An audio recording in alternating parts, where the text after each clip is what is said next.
sur les 100 premiers jours donc, du président de la République depuis son installation à la magistrature suprême. Comment appréciez-vous globalement les 100 premiers jours de Diomaye au pouvoir? Bon, je pense que comme tout Sénégalais, je vais dire que les 100 premiers jours de ce nouveau gouvernement, c'est quelque chose qu'on regardait à la loupe, parce que c'est nouveau pour nous d'avoir un président aussi jeune, mais surtout après une élection où on a vu pour la première fois de l'histoire, l'opposition gagne avec 54% au premier tour. Donc vraiment, on espérait qu'il y aurait le changement. Malheureusement, je dois noter, je vais dire que c'est un bilan très médiocre. Ah bon? Carrément. Là, vous ne mettez pas de gants, là? Médiocre, et ça fait peur. Je vais dire que ça fait très peur. Et vous fondez sur quoi pour dire que ce bilan est médiocre? Quel est votre baromètre? Voilà, donc en fait, c'est que pendant les élections, ou même avant les élections, beaucoup de Sénégalais avaient du mal. C'est-à-dire que la vie était très chère, les gens n'avaient pas de travail, certains prenaient les pirogues pour un avenir meilleur. Et face à ce contraste, on avait les gens du gouvernement qui étaient dans les voitures qui coûtaient des centaines de millions, qui vivaient bien, qui voyageaient, etc., etc. Donc les gens étaient un peu frustrés. Et face à ça, on a aussi les scandales, les détournements de fonds. Les gens étaient frustrés. Donc ils voulaient un changement. C'est-à-dire qu'ils en avaient marre de ce gouvernement qui est là juste pour eux, mais qui ne travaillait pas pour les autres. Donc ils ont voulu une rupture. Et c'est ça qu'ils ont prôné, les gens de Pastef. Donc quand ils sont venus, avec beaucoup de promesses, c'est-à-dire que les caisses noires, on allait les éliminer, on va faire des appels à la candidature, on va sortir de la monnaie qui est le CFA, qui est un frein au développement, on va arrêter l'endettement du Sénégal. Parce que même lui, Ousmane Sonko, disait que le premier frein par rapport au développement, c'est l'endettement. Donc, comme tous Sénégalais, on les a élus parce qu'on avait espoir que les choses allaient changer, mais dès qu'ils sont là, rien n'a changé. Parce que toujours, on voit les caisses noires qui sont là, et finalement, ils n'ont pas l'intention de les supprimer. Ils ont décidé de les renommer comme fonds secrets. Oui, le président dit n'avoir rien trouvé dans les caisses, de toute façon. Bon, il a été démenti par les rapports de l'Assemblée nationale, parce que les rapports de dépenses disent que 24% seulement de ces dépenses ont été utilisées, donc il reste à peu près 75 et quelques pourcents.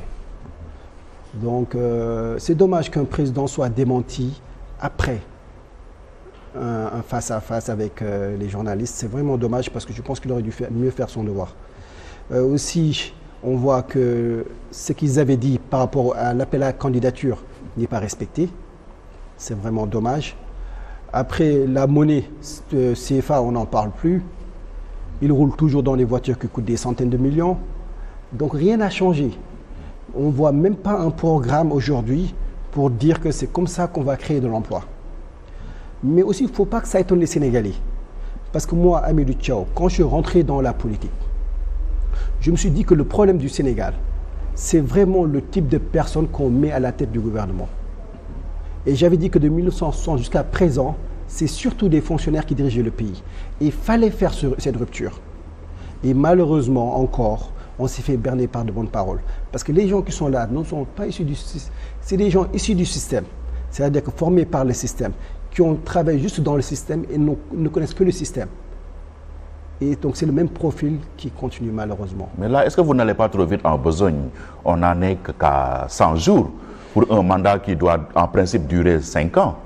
Si vous écoutez bien mes paroles, je n'ai pas parlé par exemple de la suppression du Conseil économique, social, environnemental ou de HCC, les hautes collectivités territoriales.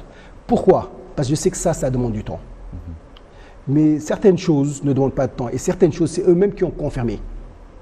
Parce que quand ils disaient que la caisse noire c'est haram, aujourd'hui tu dis que je vais l'utiliser et maintenant je vais changer le nom. Donc tu nous as menti en fait. Quand tu dis que tu allais sortir du franc CFA, donc ça on n'a pas besoin de 100 jours, 200 jours, 300 jours. Ça c'est un processus très long. Ouais, non, vous êtes bien placé pour le savoir, vous qui travaillez dans les banques. Ils ont carrément dit que ce n'est plus d'actualité. C'est pas même le processus, c'est eux qui nous ont dit que ça c'est fini, on n'en parle plus. On ne va pas y toucher, c'est plus d'actualité. Donc c'est par rapport à leurs paroles que je dis. Certaines choses, je ne vais pas en parler parce que je sais que ça demande du temps. Ils ont dit qu'ils vont supprimer certaines choses, mais je sais qu'il faut que ça passe par l'Assemblée, ça va demander du temps. Donc on n'en parle pas. Mais d'autres choses où ils ont dit qu'ils ne vont pas le faire, malgré ce qu'ils ont dit dans le passé, ça on va le souligner quand même. Oui, mais ils n'ont pas attendu longtemps, par exemple, pour baisser le prix de certaines denrées. Non, les prix de certaines denrées. Là, vous le saluez au moins. Voilà, c'est ça que, en fait, c'est très dangereux ce que vous dites. Parce que le prix de certaines denrées, c'est 53 milliards qu'ils ont investi pour diminuer les prix et c'est renouvelable une fois. Et je pense que ça dure 3 mois. Mais dans le budget 2024, initialement, c'était 100 milliards qui étaient prévus. Initialement, c'était 100 milliards qui étaient prévus pour la stabilisation des prix. Donc nous, ce qu'on devait avoir comme réduction, ils ont diminué même la réduction. Les 100 milliards, c'était pour une subvention. Donc ce que je suis en train de dire, pour c'est que dans le budget, on avait dit qu'on allait subventionner les prêts à hauteur de 100 milliards. C'était prévu. Oui. Donc ils ont diminué jusqu'à 53 milliards. Donc normalement, s'ils avaient respecté le budget, on allait avoir des prix même beaucoup plus bas. Donc c'est-à-dire que quand ils prennent des choses qui étaient déjà des acquis, et ils disent qu'on a fait quelque chose, c'est vraiment dommage. Parce que aussi, nous, on a un travail vraiment de sentinelle pour vraiment dire aux Sénégalais ce qui se passe vraiment, que la durée de ces réductions, c'est temporaire, c'est 53 milliards, seulement au lieu de 100 milliards prévus, c'est sur 3 mois renouvelable une fois. Oui, mais baisser les prix dans un monde où la tendance est à la hausse des prix, ça non, quand même c'est tout à leur honneur. C'est ça que j'ai dit. En fait, même s'ils n'étaient pas là, c'était prévu dans le budget, ça allait être fait. Qu'on allait subventionner et que les prix allaient rester en l'état. C'est-à-dire que c'était déjà prévu dans le budget qu'on allait subventionner à hauteur de 100 milliards pour la stabilisation des prix. C'était déjà prévu. Oui, stabiliser. Eux, ils ont baissé les prix. Ils ont fait mieux. Non, quand je dis stabiliser, c'est comme ça ils ont appelé dans le budget. Mais quand je dis 100 milliards que tu investis, c'est pour diminuer les prix. Et ils ont investi que la moitié. Et après, ils disent que oui, on a diminué les prix, mais normalement, vous devriez investir 100 milliards et on devrait avoir quelque chose de plus bas parce que c'était ça qui était prévu. Mais quand vous avez revu le budget à la baisse, vous allez aussi enlever certaines subventions peut-être que nous devions avoir. Donc aujourd'hui, si vous dites que c'est vous qui avez fait le travail, je dis désolé. Parce que peut-être certaines personnes ne comprennent pas comment l'État marche, mais moi je sais que comment l'État marche, c'est un budget qu'on a voté. Malheureusement, vous avez diminué la subvention et maintenant on se retrouve avec des pieds. Si on devait avoir 400 francs, 300 francs le riz, on se retrouve avec 400 francs le riz. Et c'est vraiment dommage. Et le président dit que cette tendance baissière va se poursuivre. D'accord. Bon, c'est rassurant, non? C'est tout à son honneur. Mais je pense qu'il devrait même avoir honte, vraiment, de dire que c'est grâce à nous. C'est la première chose. Vous ne le mettez pas à leur actif, là? Non, du tout. Ah bon? C'était déjà prévu. C'était déjà voté dans un budget. Ce n'est pas eux qui ont fait ce budget. C'était le gouvernement précédent. Donc, utiliser les réalisations du gouvernement précédent pour dire que c'est nous qui avons fait, pour moi, c'est du populisme. Et il est temps qu'ils dirigent, mais qu'ils arrêtent de faire du populisme. Ce qu'on attend d'eux, c'est une vision sur les 5 prochaines années qui disent que c'est ça que nous allons faire pour créer de l'emploi. Et je l'ai dit, au Sénégal, c'est l'emploi le problème majeur. Ce n'est même pas la diminution des prix. Parce qu'aujourd'hui, quand il y a plus de 80% de dépendants au Sénégal, c'est une catastrophe. Quand aujourd'hui, beaucoup de gens n'ont même pas 60 000 ou 70 000 francs pour vivre par mois, c'est une catastrophe. Donc, comment quelqu'un peut vivre avec 70 000 francs? Moi, je connais quelqu'un qui travaille dans un chantier, qui gagne 60 000 francs. 30 000 francs, il paye le loyer. Même si aujourd'hui les prix étaient à 4 000, 5 000, c'est trop cher pour lui. Donc, les gens espèrent de l'emploi et des emplois bien rémunérés. Mais les emplois, on ne les crée pas du tac au tac. Il faut un environnement et il faut le préparer. Ça, dit que nous avons il faut jeter les bases d'abord. Voilà, mais on a besoin d'un programme pour nous dire où est-ce que vous allez. Nous, en ce moment, c'est comme si on était dans une voiture et que le chauffeur, au lieu de regarder devant, il regarde derrière. C'est ce qui se passe en ce moment. Le Sénégal, c'est une voiture, mais le président qui conduit, non seulement, j'ai l'impression qu'il ne sait pas très bien conduire, parce qu'il a tout délégué à son apprenti qui lui dit qu'il faut tourner à droite ou à gauche. Et en plus, il regarde par derrière, c'est-à-dire qu'il est en train de regarder ce que l'ancien gouvernement a fait. Mais il ne nous dit pas où est-ce qu'on va. Il ne regarde pas devant lui. Mais il faut faire l'état des lieux d'abord. Et c'est pour ça, non. Parce que toi, la reddition des comptes, quand même, c'est un principe fondamental dans une gestion d'un pays. Un président est élu sur un programme. Un président est élu sur un programme. Et vous êtes supposé dérouler ce programme. avec des ministères qui ont des portefeuilles. Aujourd'hui, qui peut me dire les portefeuilles des ministères? Qui peut me dire le programme détaillé de PASTEF? D'ailleurs, eux-mêmes, ils disent qu'ils n'ont pas de programme, qu'ils sont en train d'écrire un programme qui sera prêt le 3e trimestre 2024. Mais ça, c'est catastrophique. Donc, on gère le pays, mais on ne sait pas où on va aller. On va attendre jusqu'en septembre 2024 pour savoir exactement où on va aller. Mais pour l'instant, comme on ne sait pas où on va aller, on va regarder derrière en conduisant la voiture. Oui, le président Macky Sall a été élu sur la base de Yoonu Yokkute. Il nous a proposé le plan Sénégal émergent 2 ans plus tard. Je ne veux pas défendre Macky Sall, parce que c'est quelqu'un que j'ai combattu pendant des années. Et vraiment, j'ai contesté ses programmes. Mais s'il y a 2 choses qu'il faut lui dire, je pense que si les gens ont regardé l'histoire, Yoonu Yokkute, il parlait qu'il allait investir dans les infrastructures au niveau du monde rural. Parce qu'il dit que les infrastructures, c'est la base du développement. Au nom de l'équité territoriale. Voilà. Il avait même parlé, ça c'est dans Yoonu Yokkute, les bourses familiales de 100 000 francs par an. Donc il avait déjà donné les prémices pour dire que voici où on va amener le pays sur les 5 prochaines années. Après, c'est vrai que le nom a changé, après ils ont acheté plus de choses, mais au moins on avait la base, on savait que c'est ça qu'il allait faire et vraiment, c'est ça qu'il a fait. Et l'autre chose qu'il a fait aussi, moi, pendant tout le temps que je combattais Macky Sall, je l'attaquais vraiment sur sa gestion, ou sur la gestion de ses ministres, ou sur son programme un peu trop capitaliste et un peu de droite, c'est-à-dire basé sur les infrastructures. Mais je n'ai jamais eu à le contredire pour dire qu'il avait dit ça, il n'a pas respecté. Je n'ai jamais eu. Je pense que je suis venu ici dans cette émission. Ce que je disais que Macky Sall avait dit qu'il n'allait pas faire sa 3e candidature et que s'il le fait, il allait se contredire. Oui. Et bon, heureusement, malheureusement, il a respecté sa parole. Il nous avait promis un mandat de 5 ans. Voilà. Il ne l'a pas fait. Il s'est dédié. C'est juste pour citer juste cet exemple-là. Mais bon, il n'est pas question de Macky Sall aujourd'hui. Voilà, donc quand je suis en train de dire, c'est-à-dire que ce nouveau gouvernement, en même pas 100 jours, je peux au moins sortir 10 mensonges, des choses qu'ils avaient dit qu'ils n'ont pas fait et qu'ils ont décidé de ne plus faire. Je peux en sortir 10. Même le monument de la Renaissance, ils avaient dit qu'ils allaient changer ça et mettre un marabout là-bas.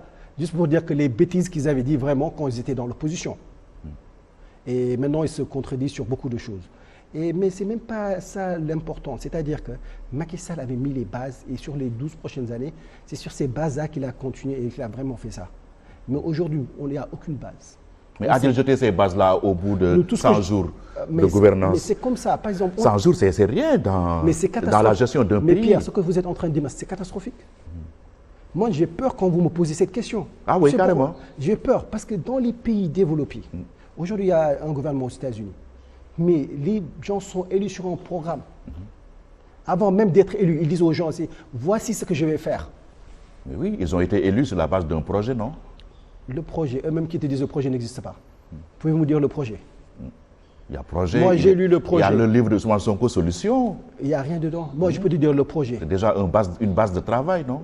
Désolé, si vous avez vraiment lu le projet comme moi, vous allez savoir qu'il n'y a rien du tout. Moi, par exemple, tout le temps, j'utilise l'éducation. Parce que depuis l'acte 3 de la décentralisation, on sait que les écoles ont des problèmes de financement. Moi, je suis parti dans les écoles publiques, il n'y avait même plus de toit. Les gens sont dans des situations désastreuses.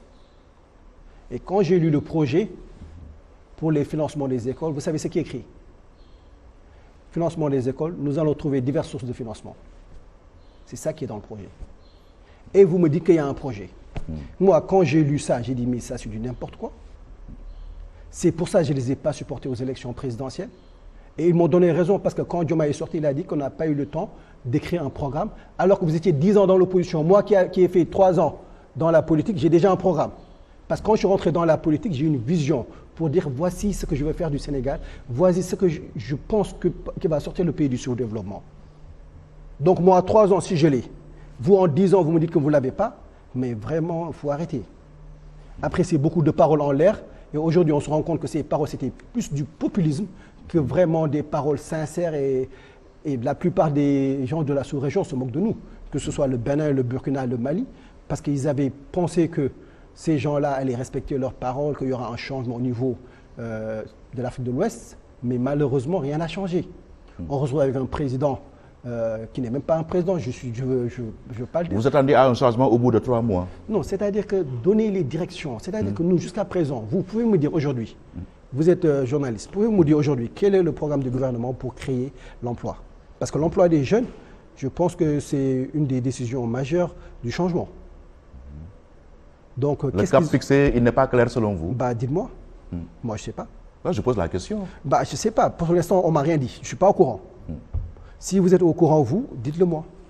Parce qu'aujourd'hui, je ne sais pas ce qu'ils ont en tête pour créer des emplois. Je ne sais pas du tout. Par rapport aux infrastructures, je ne sais pas. Par rapport à la bureaucratie, je ne sais pas. Par rapport à la fiscalité lourde, je ne sais pas. Par rapport à la santé, je ne sais pas. Par rapport à l'éducation, parce qu'il y a beaucoup d'élèves qui sont dans le privé. Aussi beaucoup d'élèves qui sont obligés de faire des kilomètres pour venir à Dakar, pour faire des études. Comment on va régler tout ce problème? Comment on va désenclaver? Comment on va garder les gens dans leur région? Tout ça, je ne sais pas. Après, si vous savez, moi, dites-moi, parce que moi, pour l'instant, tout ce que je sais, qu'ils sont en train de faire des audits et ils sont en train de déguerpir. C'est tout ce que je sais. Donc, vous limitez le réalisation à cela? Non, c'est tout ce que je sais. Si aux audits et au déguerpissement? Mais à part ça, dites-moi quelque chose d'autre qu'ils font. On a parlé tout à l'heure de la baisse des coûts. Bon, ça, c'est une subvention. C'est une subvention qui était déjà prévue. Donc, ils l'ont juste appliquée. Mais à part ça, et c'est temporaire. Même l'argent injecté dans la campagne agricole. Ça, c'est pas un bilan. Le paiement de la dette intérieure. Excusez-moi, même Sonko l'avait dit. Quand Macky Sall avait mis 450 milliards pour l'emploi des jeunes, il avait appelé Réunoui. Oui, pour 3 ans. Qu'est-ce que Sonko avait dit? Quand tu penses que tu vas injecter de l'argent dans un problème et que penser que c'est comme ça qu'on va régler un problème, tu te trompes. Ça, c'est être nul. Donc lui, injecter de l'argent dans quelque chose, il dit que ça ne règle pas le problème. Donc lui, quand il fait la même chose et il nous dit que maintenant c'est un bilan, bah, le bilan, c'est on va attendre les résultats. Aujourd'hui, s'il injecte 120 milliards et la production est moindre, ça veut dire que ça a été un très mauvais investissement. S'il le fait et ça a augmenté, là, on peut dire que c'est un bilan. Parce qu'investir de l'argent, c'est facile. Avoir des résultats, c'est différent. Parce qu'il faut savoir comment l'investir. Vous voyez ce que je veux dire? Donc, pour l'instant, investir de l'argent, dire qu'on a injecté tant... Mais ils ont du mérite quand même. Non, ils n'ont pas eu presque du temps. Ils sont arrivés juste au moment où la campagne agricole démarrait. Moi, je vous garantis quelque chose. Moi, je pense que si j'étais à leur place, non seulement j'aurais un programme clair à donner aux Sénégalais, je pense qu'aujourd'hui, j'aurais fait mieux qu'eux. Si j'étais à leur place, je pense qu'aujourd'hui, j'aurais un programme très clair pour les Sénégalais. Mais on nous a toujours vendu un programme pertinent, un programme clair, alors que le pays n'a jamais développé sur la base de programme. Parce que qui vous avez mis à la tête? Des fonctionnaires. C'est des gens qui n'ont jamais travaillé dans le privé. C'est des gens qui ne savent pas comment créer d'emplois. Ce n'est pas des créateurs d'emplois. C'est quelqu'un, par exemple, qui a fait l'École nationale de l'administration, qui a travaillé dans l'État comme inspecteur des impôts, qui ne sait pas le problème que les gens rencontrent dans la vraie vie. Même sa maison vient de l'État. Donc c'est un pur produit système que vous mettez là-bas, qui n'a jamais créé d'emploi, et vous lui dites, créez-nous de l'emploi. Il n'y a aucune école qui forme des Est-ce que ce n'est pas paradoxal? République? Non, je ne parle pas du président de la République. C'est-à-dire un créateur d'emploi, un entrepreneur, ça c'est l'expérience qui le donne. Moi, aujourd'hui, quand il parle de fiscalité, les gens doivent payer des impôts. Vous savez que le Sénégal a l'une des fiscalités les plus lourdes au monde et que c'est un frein au développement. Au lieu de rectifier ça, ils enforcent ça. Pour moi, et même les gens disent, trop d'impôts tue l'impôt. Et vous êtes dans ce siège. Aujourd'hui, pourquoi beaucoup de pays ne veulent pas investir au Sénégal, malgré sa situation géographique, qui est très avantageuse? C'est à cause de la bureaucratie, à cause des impôts. Ah, mais et l'investissement, on le sait. Les ressources fiscales constituent presque l'essentiel de notre budget. Non, mais d'accord, mais les ressources fiscales, oui. Les gens, vous n'avez pas entendu élargir l'assiette. Les gens se sont rendus compte qu'à un certain seuil, les gens qui paient des impôts diminuent. Parce qu'à un moment, si tu augmentes trop d'impôts, tu te retrouves avec moins d'argent. Et les gens se sont rendus compte, par exemple, comme en Irlande, que quand tu diminues ton impôt de 15 à 10%, ils ont collecté beaucoup plus d'impôts. Donc même eux, je pense qu'ils avaient étudié comment l'économie marche, ou s'ils savaient un peu comment l'économie marche, ils auraient su que peut-être nous, notre fiscalité est très élevée, c'est pour ça que les gens ne paient pas d'impôts. Mais si je pense que c'était abordable, beaucoup plus allaient payer. On allait se retrouver avec beaucoup plus d'argent. Et autre chose aussi, non seulement les gens allaient payer, mais d'autres personnes vont investir. Et quand les gens investissent, aussi ils paient des impôts. C'est ce que les gens souhaitent. Malheureusement, ils sont en train de faire tout le contraire, ils sont en train de faire fuir les investisseurs. Aujourd'hui, dans le milieu de la restauration, c'est presque 70% de baisse. Au niveau des banques, les caisses sont vides, les entreprises sont à genoux. Mais à ce rythme-là, on va avoir c'est à cause de Diomaye et Sonko. Mais bien sûr, parce que quand ils sont venus en train de faire la... Mais quand ils ont arrêté les travaux, ils ont estimé à 15 000 emplois en suspens. Les travaux ont créé beaucoup de chômage. Les déguerpissements ont créé beaucoup de chômage. Les gens qui investissaient ont retenu leur argent parce qu'ils ont peur, parce qu'ils ne savent pas où ces gens-là vont. Ils n'ont pas de visibilité. Mais tout ça fait qu'aujourd'hui, la situation est très difficile. Et en plus de ça, quand tu as un président qui ne rassure pas, parce que quand tu as un président qui dit que moi, je veux que mon Premier ministre soit président, donc j'ai l'impression que toi, on t'a mis là pour diriger, mais tu penses que toujours que tu es dans un parti et que c'est ton chef de parti qui doit te diriger. C'est pour dire qu'il n'y aura pas de dualité possible au sommet de l'État. D'accord, il a dit qu'il veut tout faire pour que lui soit président. Donc si tu veux qu'il soit président et que tu penses que tu n'es pas capable d'être président, là c'est notre première erreur. Mais tu n'as qu'à démissionner. Tu démissionnes. Dans 3 mois, on fait des élections. Une présidentielle anticipée.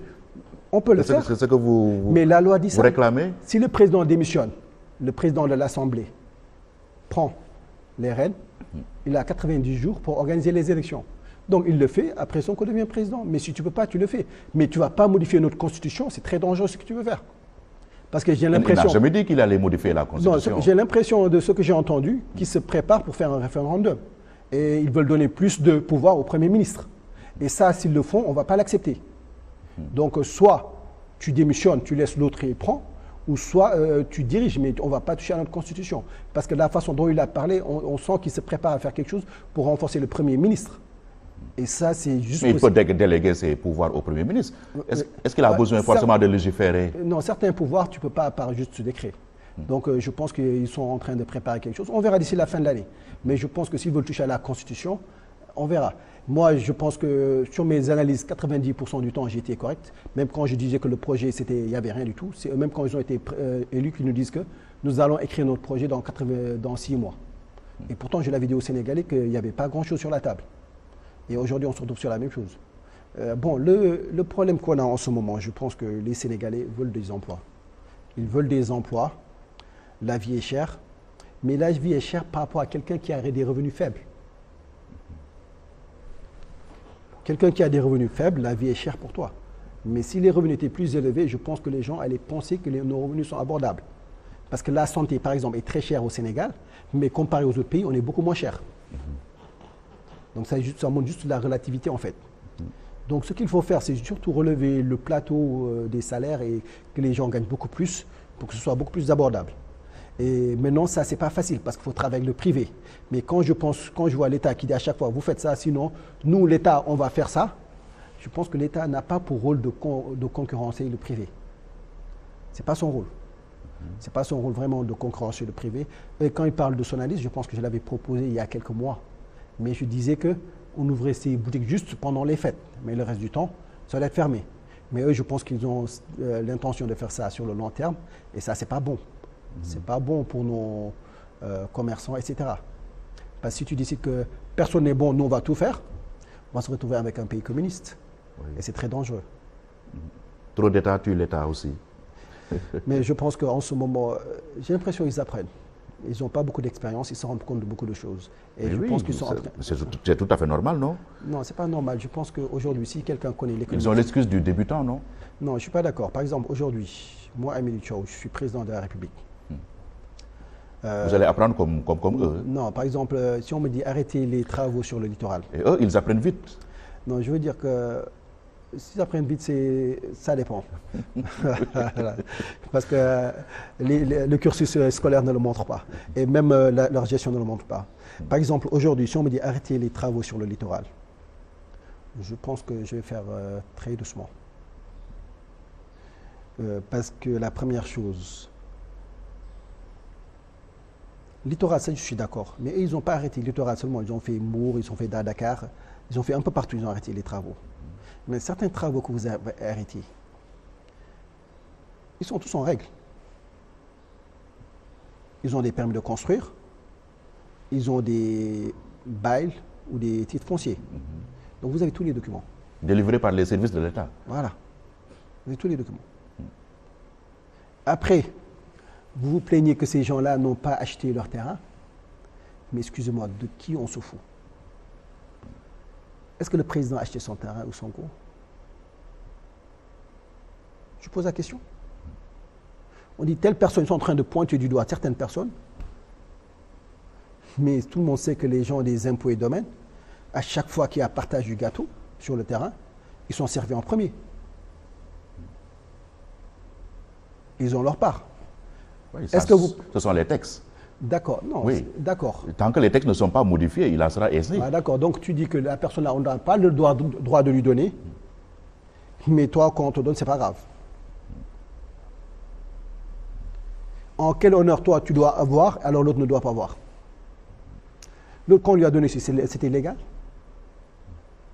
C'était légal qu'on lui a donné? Donc vous justifiez cette boulimie foncière-là qui a prévalu ces dernières années au Sénégal. Moi, je dis que aujourd'hui, s'ils récupèrent leur terrain, on doit récupérer aussi leur terrain.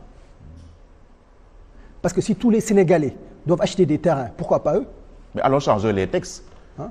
Ouais, d'accord, c'est ça que je suis en train de dire. Oui. Mais moi, ce que je trouve hypocrite, c'est dire aux gars que toi, tu n'as pas le droit de recevoir, mais moi, j'ai le droit de recevoir.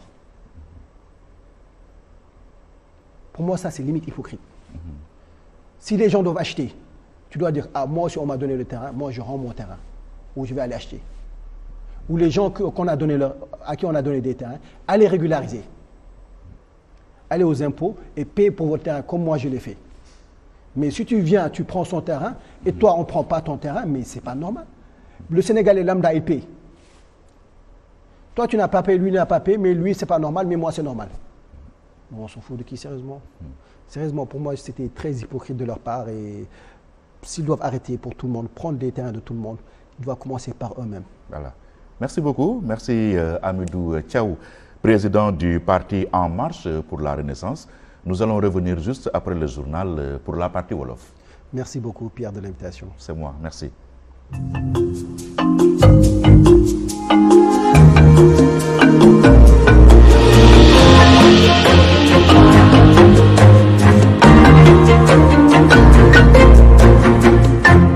L'histoire commence avec l'encre de la presse. Les ondes captivantes de la radio ont peint des images dans l'esprit des auditeurs. Puis vint l'ère de la télévisuelle où les événements sont devenus visibles. Aujourd'hui, un vaste monde numérique connecte, partage et informe. Être éditeur, c'est avant tout savoir dire non. 13 janvier 1984, 13 janvier 2024. 40 ans, ça se fête.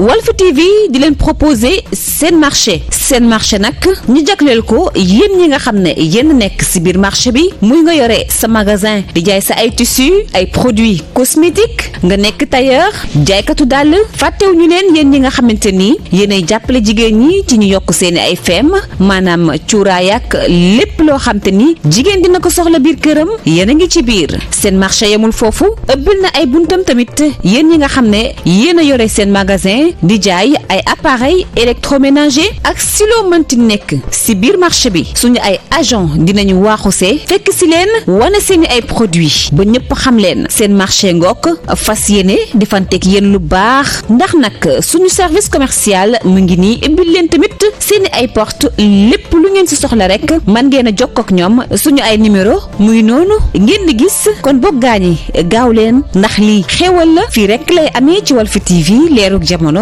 baatub ñi amul baat.